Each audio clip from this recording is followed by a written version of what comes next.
সাদা মেঘের ভেলায় চড়ে কাশের কেশর দুলিয়ে যখন শরৎ আসে, উৎসবে গানে যেন জেগে ওঠে বাংলা। সুরবিহারের বর্ষপূর্তি উপলক্ষে আয়োজিত বেঁধেছি কাশের গুচ্ছ তেমনই এক প্রাণবন্ত সাংস্কৃতিক মহোৎসব।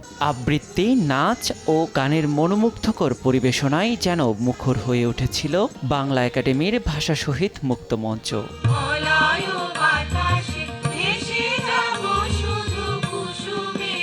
রবীন্দ্রসঙ্গীত শিল্পী ডক্টর অনিমা রায়ের তত্ত্বাবধানে এ আয়োজনে উপস্থিত ছিলেন দেশবরেণ্য নজরুল সঙ্গীত শিল্পী ফাতেমাতুজ জোহরা এবং গণমাধ্যম ব্যক্তিত্ব ও প্রকৃতিবিদ মুকিত মজুমদার বাবু। এছাড়াও অংশ নিয়েছিলেন সুরবিহারের শতাধিক শিল্পী ও শিক্ষার্থী। অনিমা যে এই ধরনের একটি সুন্দর সকাল উপহার দিচ্ছে আমাদের, এটা সত্যি ভালো লাগছে। এবং সবচেয়ে বড় কথা হচ্ছে প্রকৃতিকে আমরা স্মরণ করছি, কিন্তু এই শরতের মধ্যে দিয়ে। জীবনের মধ্যে সঙ্গীত, সঙ্গীতের মধ্যে জীবন, এবং জীবন সঙ্গীতের মধ্যে প্রকৃতি, প্রকৃতির মধ্যে জীবন সঙ্গীত সমস্ত একসঙ্গে প্রকাশ পায়।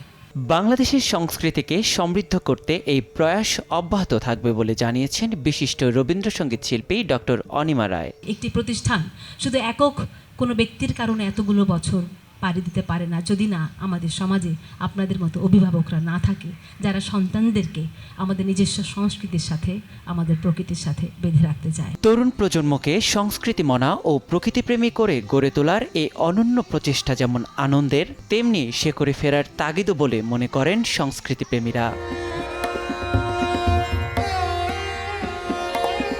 নিয়াত শুভ, সময় সংবাদ, ঢাকা।